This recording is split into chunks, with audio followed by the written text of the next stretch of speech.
Imagine if, instead of an inheritance, your family received a lesson. I saw with my own eyes when Eleanor, an 85-year-old historian, decided that the greatest legacy she could leave wasn't money, but irrefutable proof that to her, her family had died a long time ago. And what I discovered is that the greatest fortune a person can have isn't financial, but emotional. Something her family simply didn't have. Consider the scene. A luxurious wedding, her granddaughter getting married, and in the midst of all the celebration, the grandmother feels like a stranger. Today, I'm going to show you how a simple table switch, a small gesture with a black envelope, was Eleanor's way of silently screaming that her family's love was a counterfeit coin. You'll understand the price of treating someone like an asset and how the silence of a grandmother can be louder than the entire orchestra. Every second matters, because ignoring the feelings of those who love you can cost you what you value most. Stay with me until the end to discover what was written in that will left to strangers. You won't believe the last sentence Eleanor wrote. A sentence that summarized a lifetime of loneliness and proved that sometimes the only way to leave a legacy is to give up everything. I was 85 that summer, the kind of age where people look at you like you're a fragile antique, precious, but mostly decorative.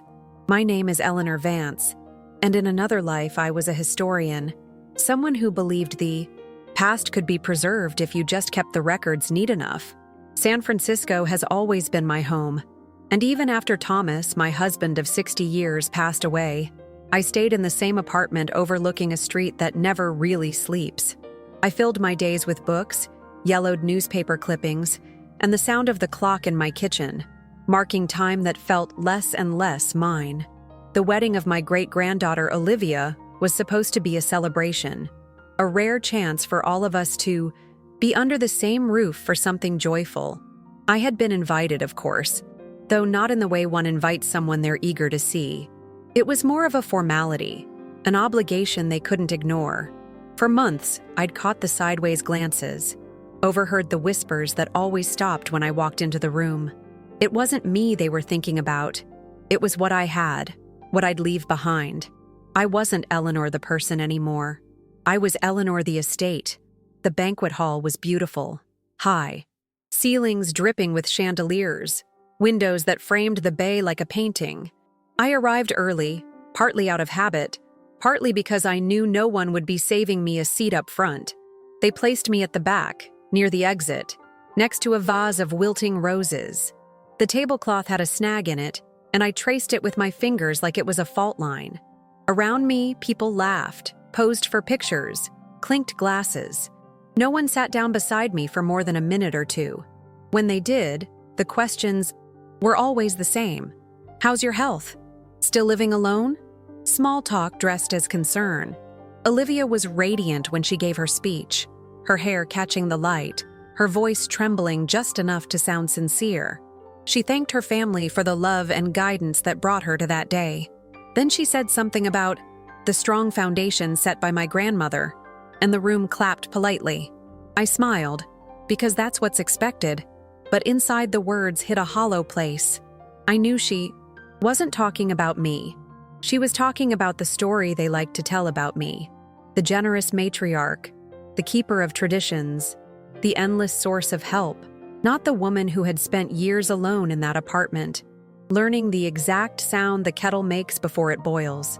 In front of me, on the corner of my table, sat a heavy black envelope. I'd carried it in my bag all day, feeling its weight like a stone. Inside was my will, pages I'd rewritten more times than I could count, trying to balance fairness with honesty, duty with self-respect. My signature was neat, my instructions clear.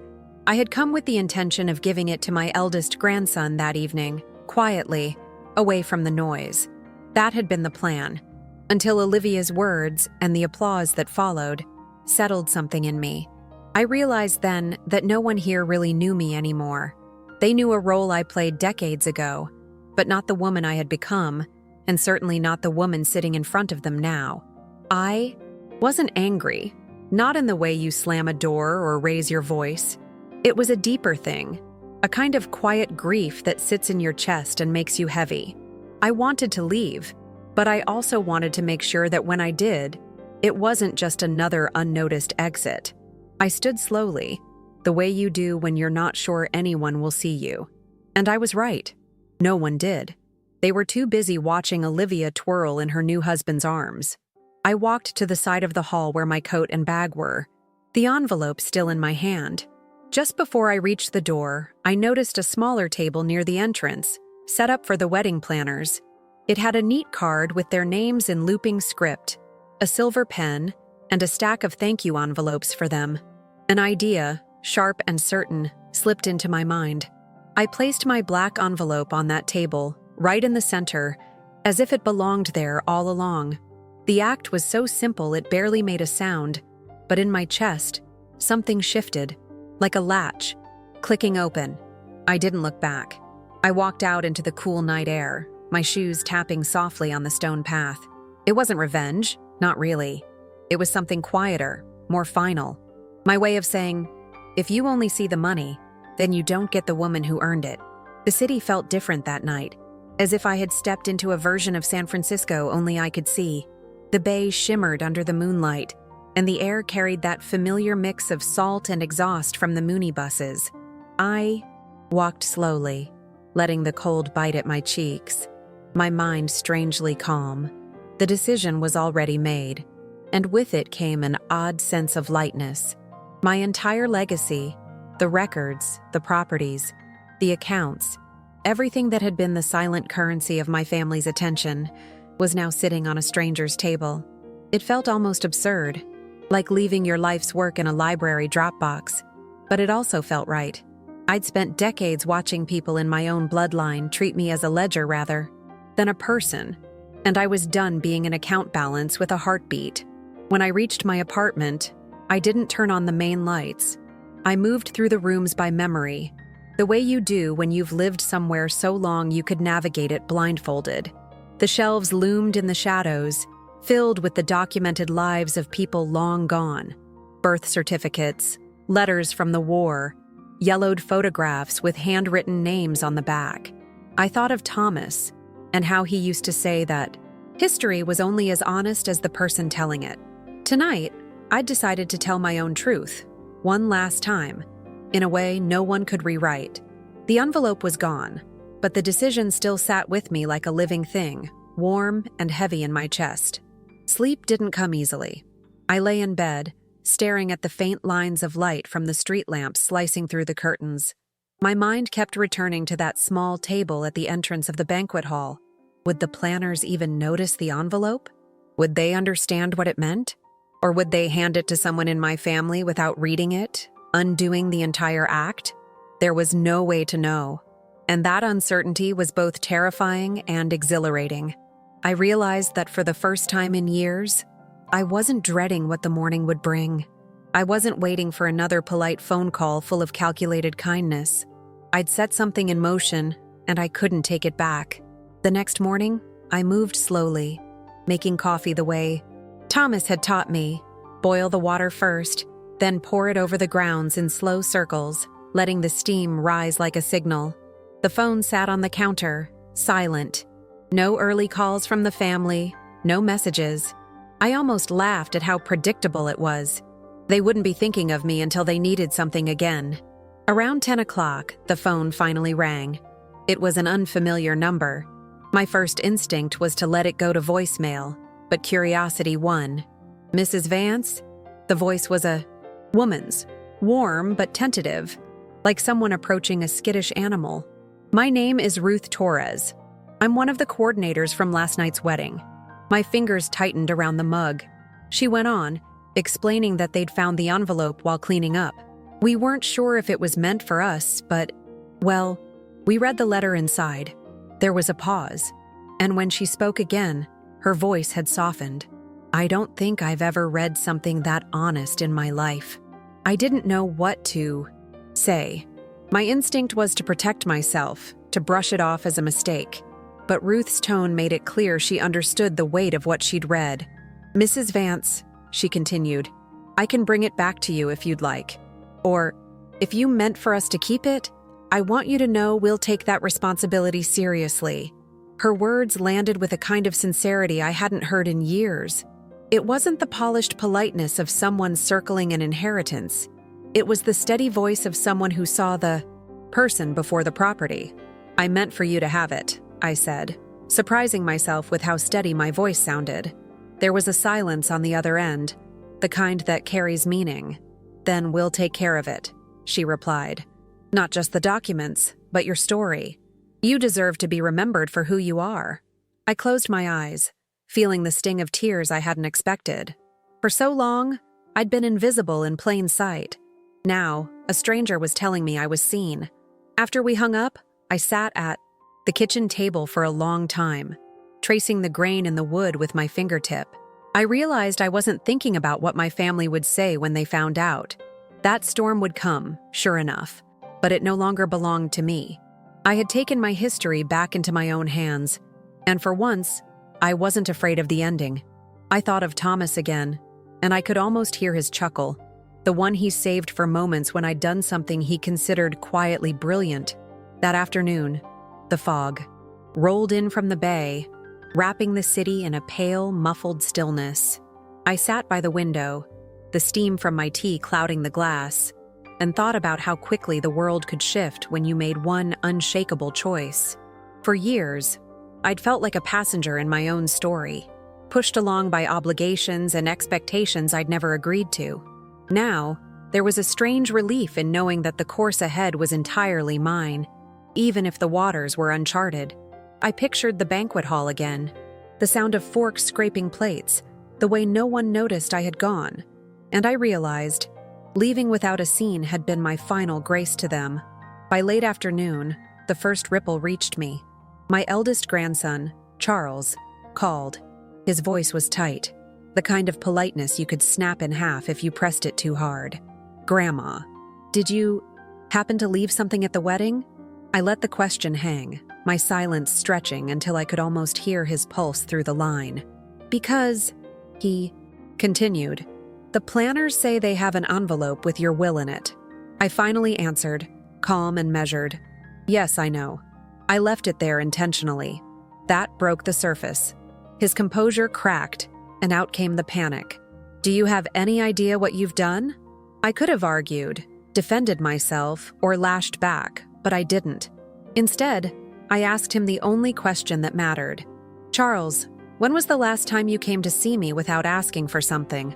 The silence on the other end was louder than any accusation. He mumbled something about calling me later and hung up. I stayed at the table, listening to the dial tone as if it might explain why it had taken me this long to act. The next call was from my daughter, Margaret. She didn't bother with pleasantries. "Mother, this is absurd. You're making a spectacle of yourself." Her voice had that sharp edge I'd known since she was a teenager, the one she used when she wanted to control the narrative. I let her speak, each sentence laced with urgency and the fear of losing something she had long considered hers. "It's my will," I said finally, "and it's my life to decide what to do with both." She sighed, frustrated, and told me I was being emotional, as if that were an insult. "Maybe I am," I replied. "Maybe that's overdue." After the calls, I made myself a simple dinner: toast, cheese, and an apple. I ate slowly, listening to the hum of the refrigerator.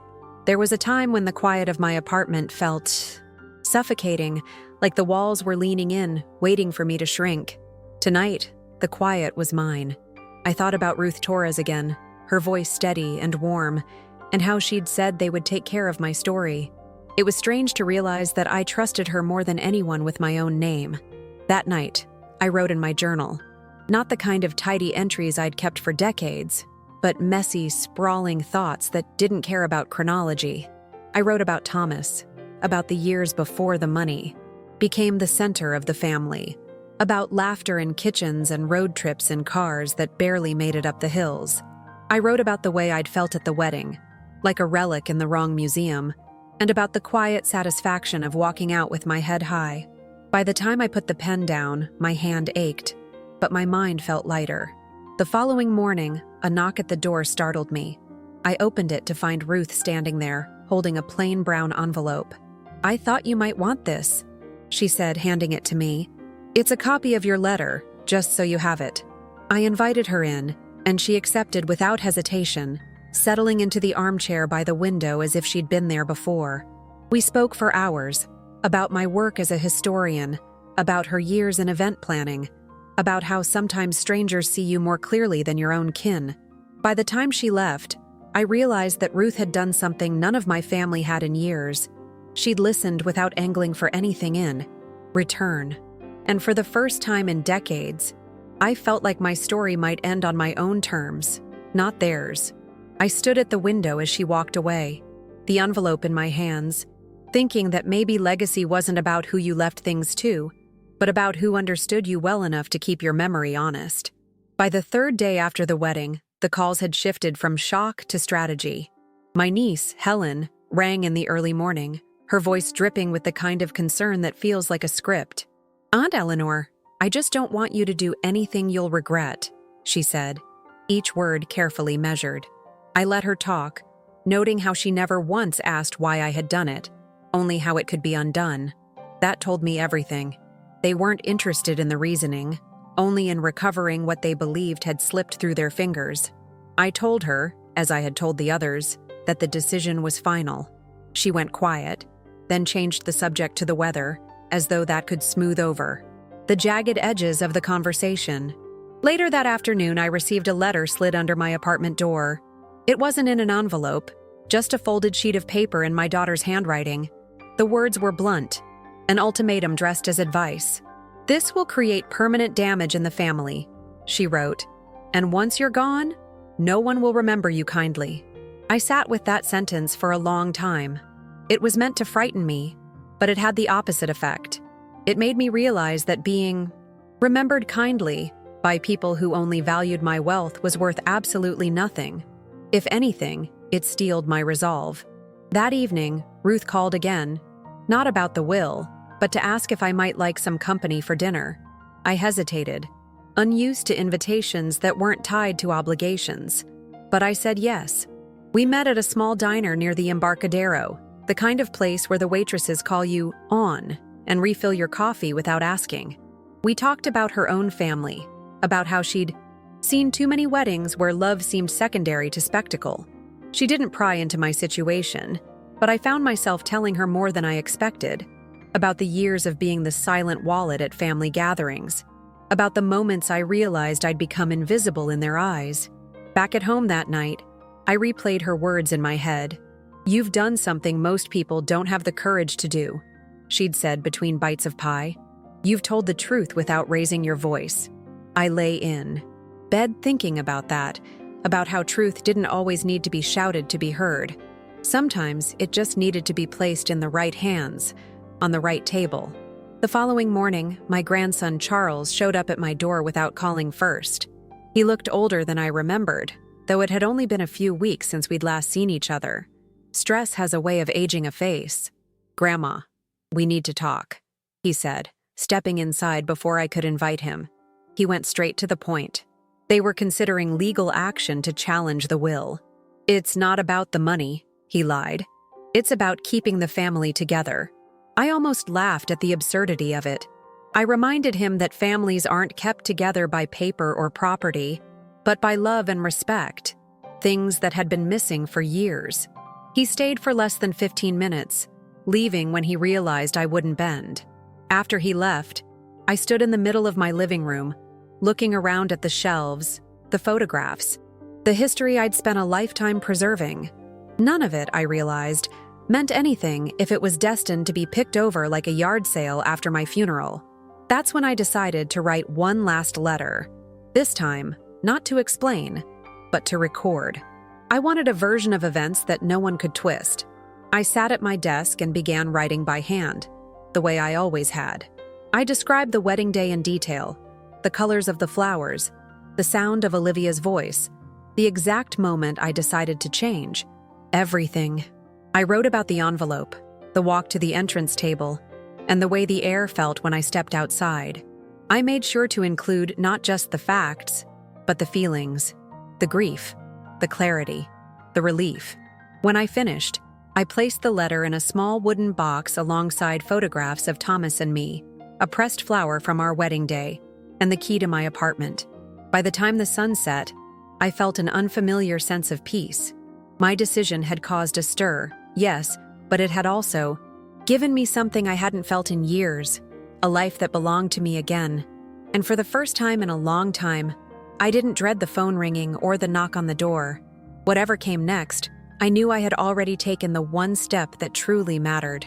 2 days later, the tone of the calls began to shift from confrontational to almost pleading, though the desperation underneath was impossible to miss. Margaret called again, this time her voice thinner, as though exhaustion had finally worn through the anger. "Mother, please, let's at least talk in person," she said, and for a moment, I almost considered it. But I knew it wasn't about reconciliation. It was about negotiation. I told her I wasn't ready to see anyone and that my decision was unchanged.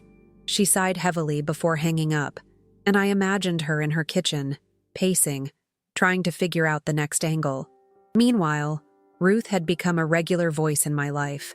She would call just to check how my morning was going or to tell me about some small, ordinary thing, like the pigeon that kept trying to steal muffins off the catering tables at another event. It was strange how easily she fit into the rhythm of my days, as if she'd been part of them for years. She never asked for details about the will, and that absence of curiosity was, ironically, what made me trust her more. Our conversations felt clean, free of any transaction. One afternoon, she invited me to her office. It was a modest space above a florist shop, filled with scraps of fabric, swatches of ribbon, and shelves of binders labeled with couples' names and dates. She'd cleared a spot at her desk for tea, and we sat facing each other as the smell of fresh lilies drifted up from below. "I've been thinking about what you wrote," she said, her voice quiet but steady. "You didn't just hand over a document, you handed over a piece of yourself."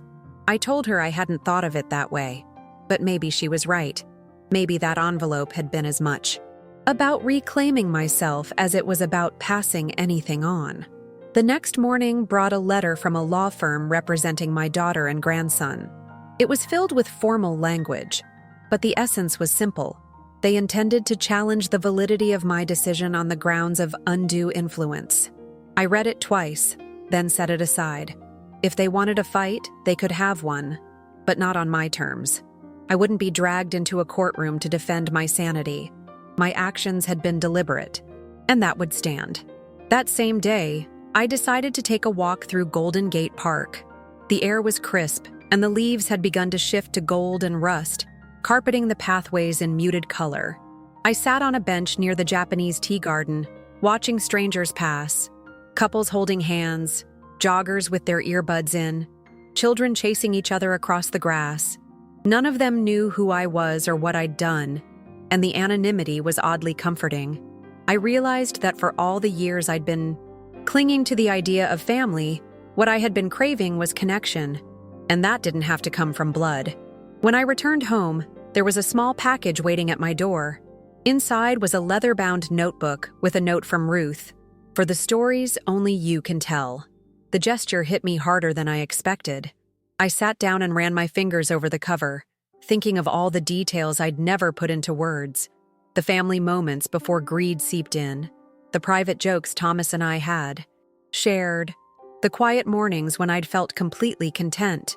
Maybe, I thought, it was time to start writing them down, not for my family, but for myself, and whoever might truly care to know me. That night, I began. I wrote about my childhood in the city, about walking with my father through the ferry building on foggy mornings, about the way my mother's hands smelled faintly of flour from baking bread every Sunday. I wrote about Thomas's laugh, how it always started in his chest before escaping, in short bursts, and about the tiny crack in our kitchen window pane that we never fixed because the sunlight through it made a rainbow on the floor. Each page felt like reclaiming a fragment of who I was, a reminder that my worth was built in moments, not in bank statements. By the time I put the pen down, the clock on the wall read past midnight. My hand ached, but my chest felt unburdened. The decision to place that envelope on the wrong table had started as an act of defiance, but now it felt like the opening chapter of something I hadn't known I needed. A life lived for me, in the company of those who saw me for more than what I could give them. In the following weeks, the calls began to grow scarce. The daily attempts to sway me gave way to long silences. This wasn't reconciliation, it was distance. I knew that for them, every conversation that didn't lead to the envelope being retrieved was a defeat. And since there were no more arguments that could bend me, their interest started to evaporate. It was painful to realize that my contact with them depended entirely on material assets, but it was also freeing to know I wouldn't have to endure conversations disguised as affection anymore. Into that space left by my family, other presences began to take root. Ruth introduced me to a few of her friends, women who, like her, worked in events or creative fields.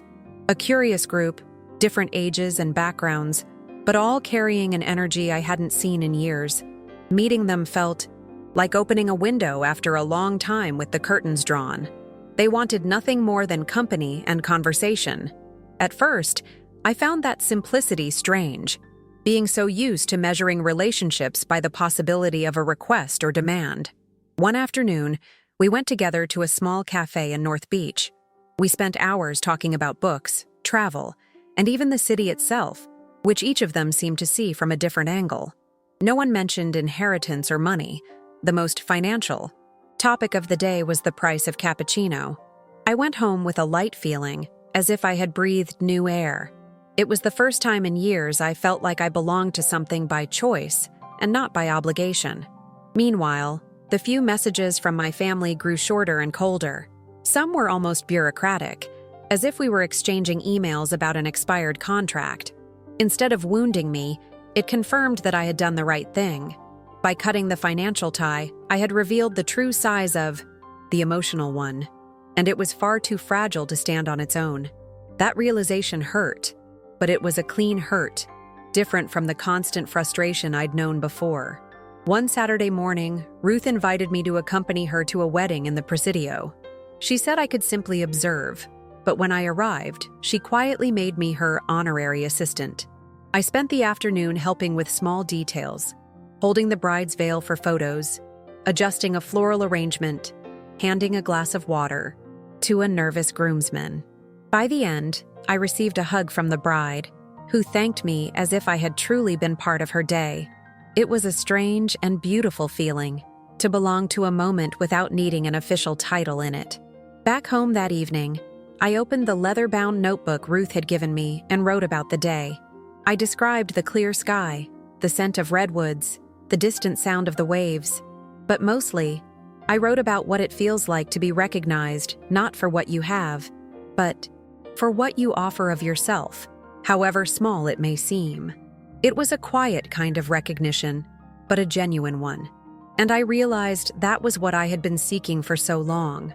Over time, I began to see that the circle I was forming with these new people had something my own family had lost: reciprocity. When I offered to listen, they listened to me in return. When I shared a story, they held onto it with care, without trying to turn it into currency. It was an exchange of presence, not of interest. And that discovery began to give me something I thought I'd never have again: hope. On a rainy night, watching from my window as the city lights bent and blurred in the puddles below, I understood that I had finally stopped living as the isolated matriarch my family, and even I, had believed me to be. Now, I was simply Eleanor, with new chapters to write and friends to read them alongside me. And that, I realized, was worth far more than any inheritance that had ever sat on a table. A few weeks later, the first public ripple of my decision appeared where I least expected it. Ruth had invited me to a luncheon for local event planners at a small waterfront restaurant in Sausalito.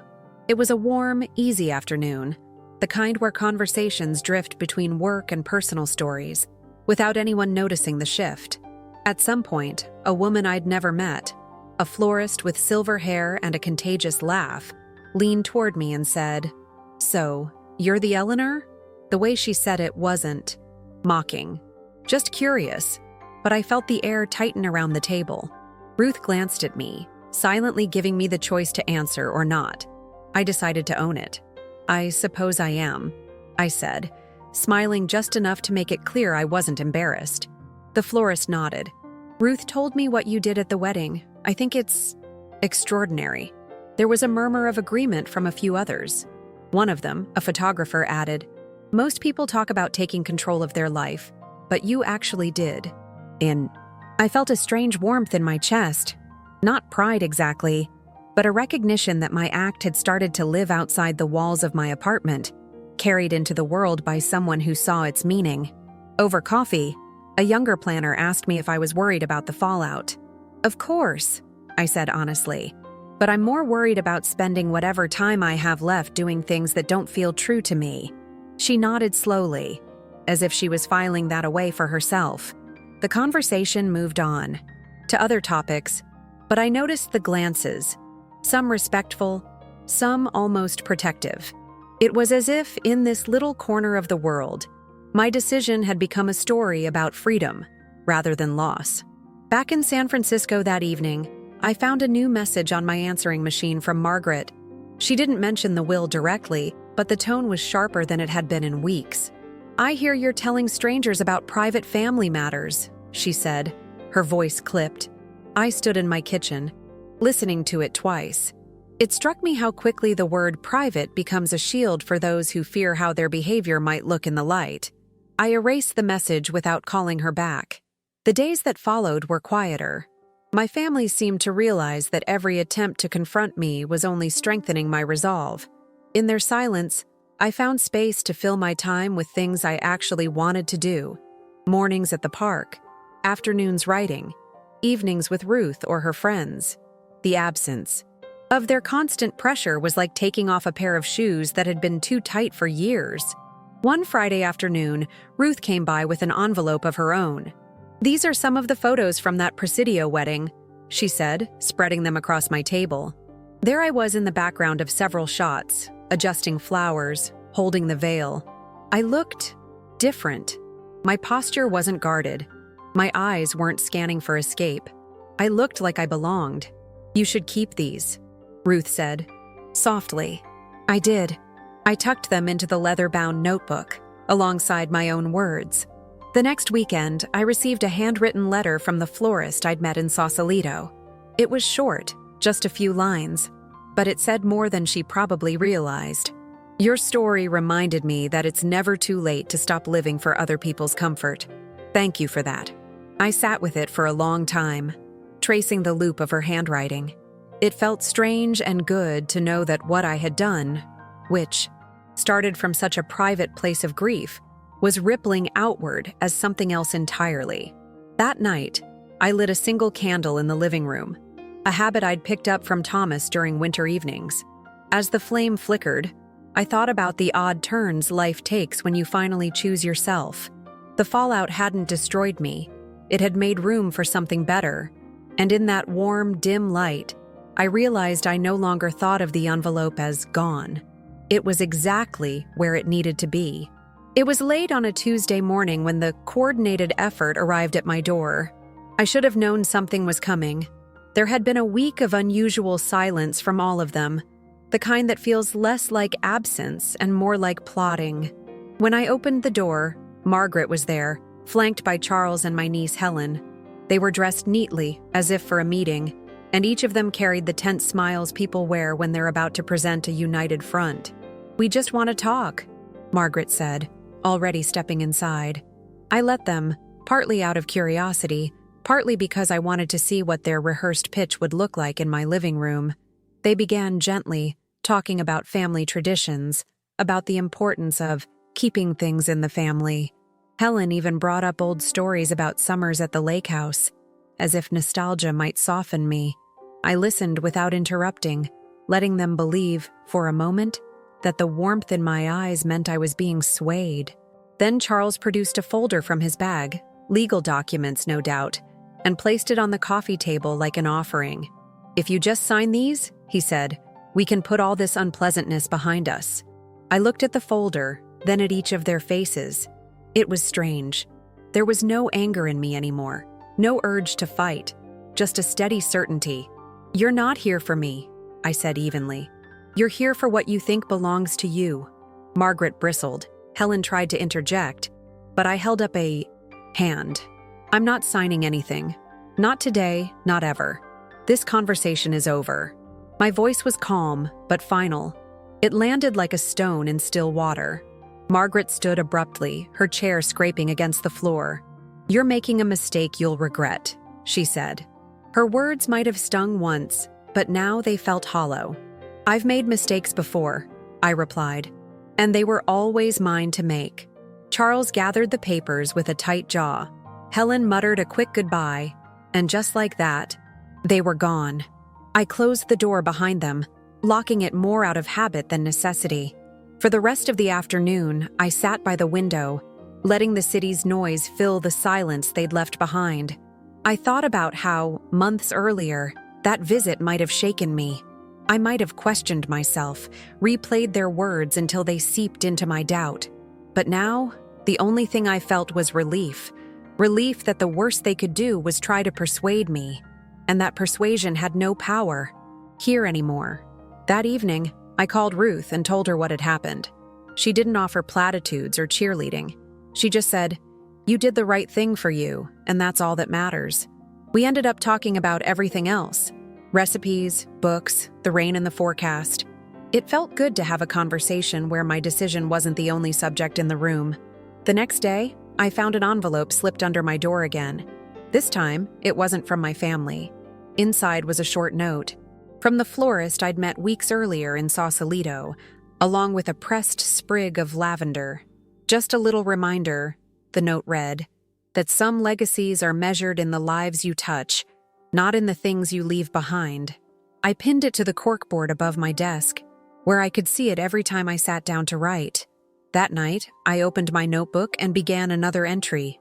Not about the confrontation, but about how endings can sometimes be quieter than you expect. I wrote about the look on each of their faces, not with spite, but with a historian's eye for detail. Because one day, someone might read these pages and understand that the moment you stop living for other people's comfort, you start truly living for yourself. In the weeks that followed, my days began to feel less like waiting rooms and more like open fields. I no longer started my mornings wondering whether the phone would ring with another confrontation. Instead, I woke up with small plans. Coffee at the corner cafe, walk through Golden Gate Park, afternoons spent sorting through my shelves not because I had to, but because I wanted to revisit the pieces of history I'd kept all these years. The absence of my family's demands left behind a quiet that wasn't empty at all. It was fertile. Ruth continued to weave herself into my daily life in ways that felt natural, never intrusive. Some days she would call just to share a funny story from an event she was planning. Other days she would invite me to join her on errands, and we'd spend the afternoon moving through the city together, pausing at bakeries or thrift shops along the way. It reminded me of how companionship used to feel before it became tangled up in transactions and expectations. Easy, light, and uncalculated. One afternoon, while we were sitting on a bench by the marina, Ruth told me she had spoken to the Wedding Planners Association about my story. Not in detail, but enough that it sparked a conversation about how older clients are often treated. "You've made people think," she said. "Not just about money, but about dignity." I didn't quite know how to respond, so I just smiled and let the sound of the water carry us into silence. The idea that my private act had quietly nudged others to reflect was both humbling and strangely satisfying.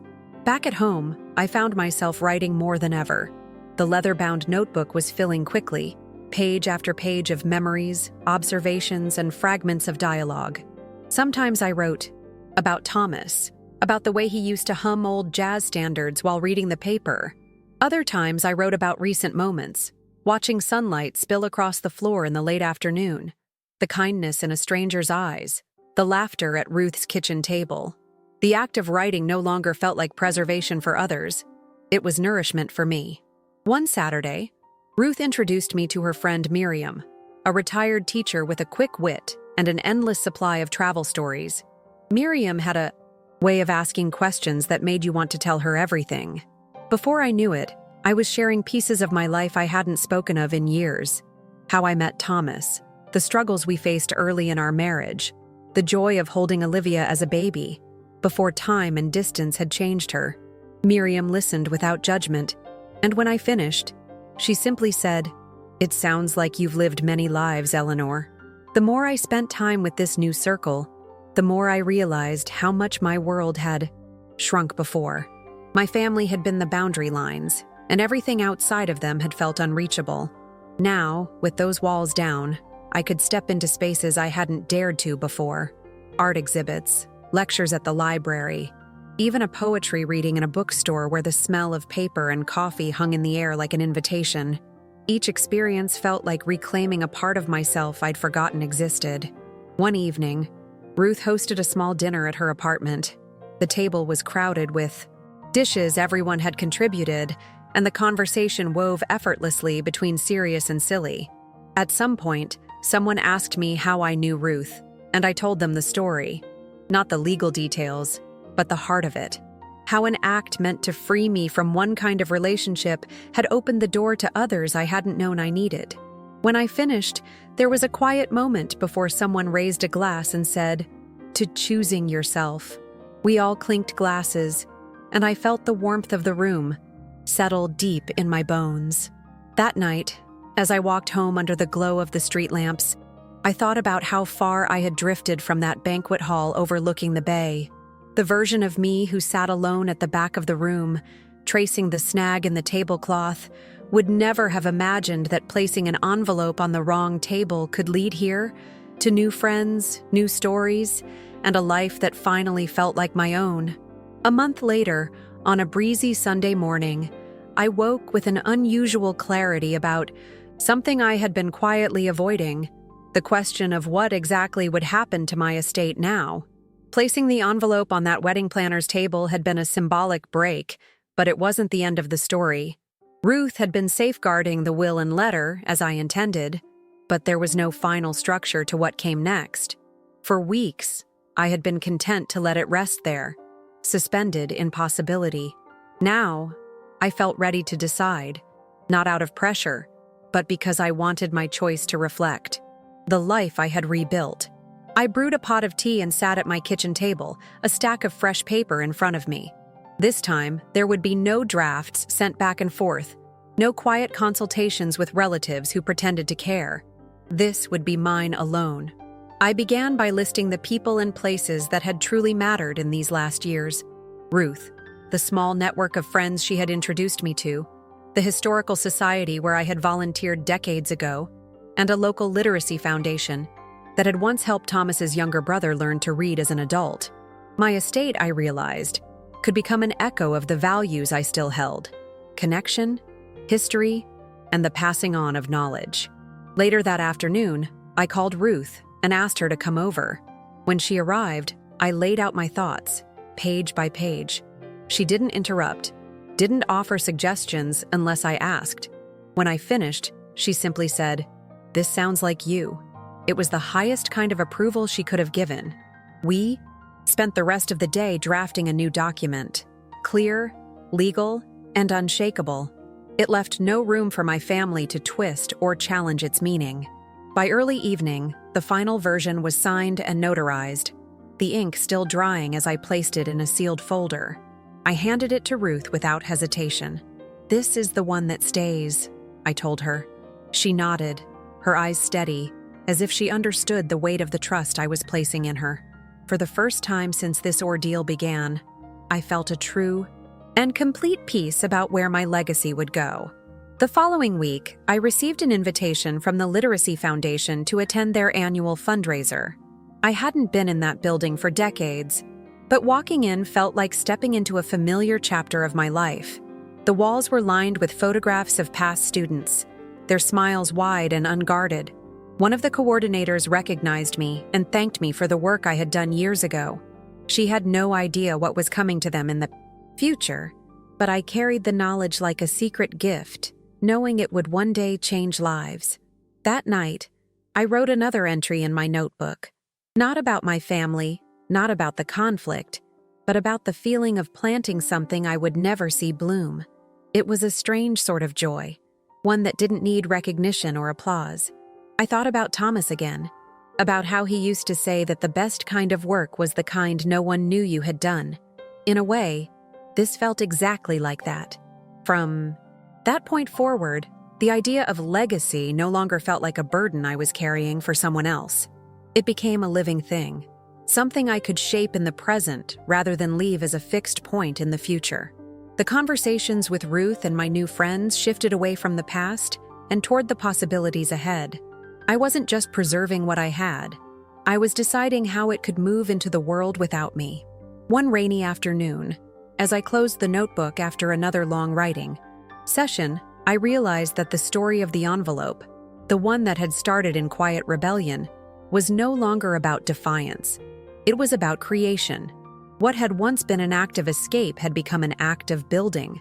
And for the first time in years, I didn't just feel free, I felt purposeful. The truth came out on an unremarkable Thursday afternoon. I had just returned from the market, the paper bags still on the counter, when my phone rang. It was Charles, his voice clipped and tight. "We've seen the new will," he said without preamble. "Ruth?" The name came out like an accusation. I didn't answer his tone, just confirmed that yes, Ruth had helped me, and yes, the document was final. There was a pause long enough for me to hear the faint hum of traffic on his end.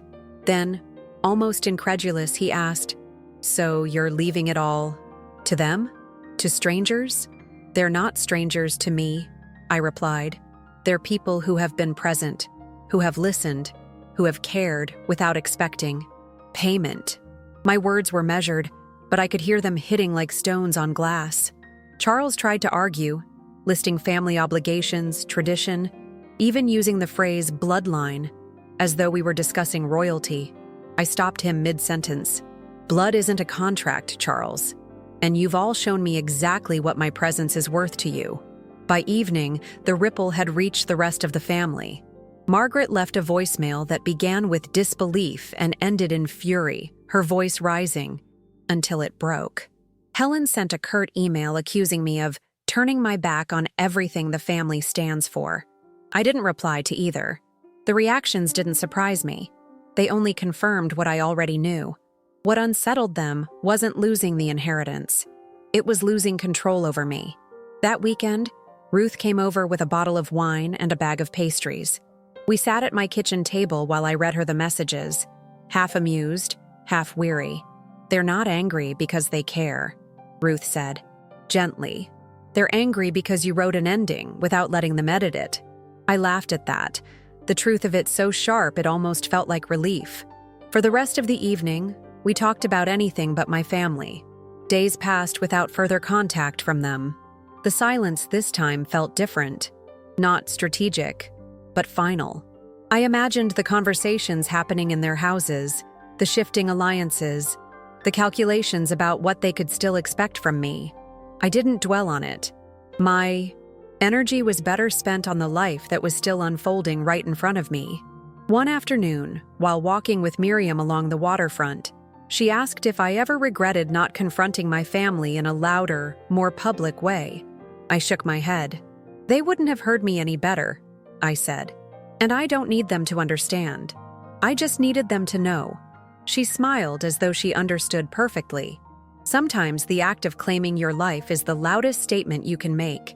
Back at Awa, home, I reread the letter that had gone into the original black envelope, the one I had left at the wedding. The words still rang true, but I realized they no longer carried the same ache. What had once been a plea to be seen had turned into a record of a turning point, a moment when I chose my own reflection over their approval. It was no longer about them at all. That night, I placed the letter into the leather-bound notebook, sliding it between pages filled with newer, brighter memories. It felt right there, among the stories that had followed it, like a seed surrounded by its own garden. And I knew, without doubt, that if anyone ever read it in the future, they would see not a woman who cut herself off, but one who finally stepped into the space she was always meant to inhabit.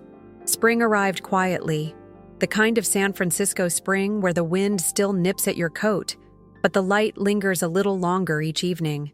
I found myself walking more, through the park, along the Embarcadero, even through neighborhoods I hadn't set foot in for decades. Without the constant weight of family politics, I noticed things again. The way the afternoon sun lit up the painted Victorians, the smell of bread from a corner bakery, the chatter of students spilling out of a cafe. Life no longer felt like something I was observing from behind glass. I was inside it. Ruth and I began a small ritual on Sunday mornings. Breakfast at the same diner, always at the booth by the window. Some weeks we were joined by Miriam, other times by one of Ruth's friends from work. We talked about ordinary things, books, local news, recipes. There was a comfort in the ordinariness, a reminder that intimacy doesn't have to be dramatic to be real. Each Sunday, I felt the roots of this new life settling deeper. One afternoon, Ruth brought me an envelope without explanation. Inside was an invitation from the Literacy Foundation. They wanted to honor me at their next fundraiser, not for the bequest. They still didn't know about that, but for my early years of volunteer work. "You should go," Ruth said. "Let them celebrate you for something you've given that can't be measured in numbers." I hesitated, unused to stepping into the spotlight, but eventually agreed. The night of the event, I walked into the hall and was greeted not with polite, dutiful smiles, but with genuine warmth. People hugged me, thanked me for my contributions, told me stories about how the program had changed lives.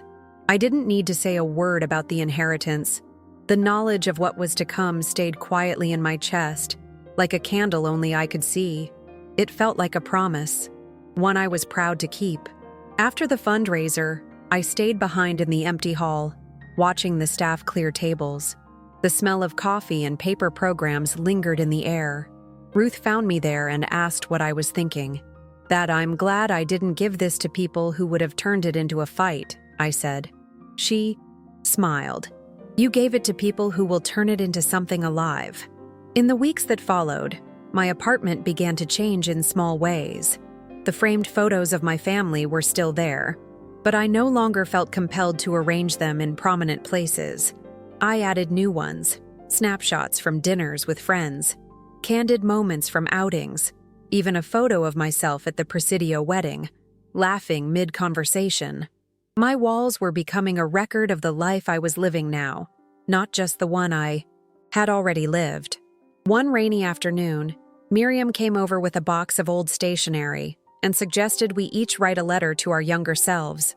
I sat at my desk, pen poised, and thought about the woman I had been, dutiful, patient, waiting for her worth to be acknowledged. "You don't have to wait," I wrote. "The moment you realize you can walk away, you already have." I sealed the letter and tucked it into the back of my notebook. By the time summer began to edge in, the black envelope had become more of a symbol than a memory. It was no longer about the day I walked out of the wedding hall. It was about everything that had followed. The quiet, the rebuilding, the friendships that had grown in the space my family left behind. It was proof that a single, deliberate act could open a life, not close it. In late summer, I received a short, unexpected letter from Olivia. It was handwritten, a little uneven, as though she'd started and stopped several times before finishing.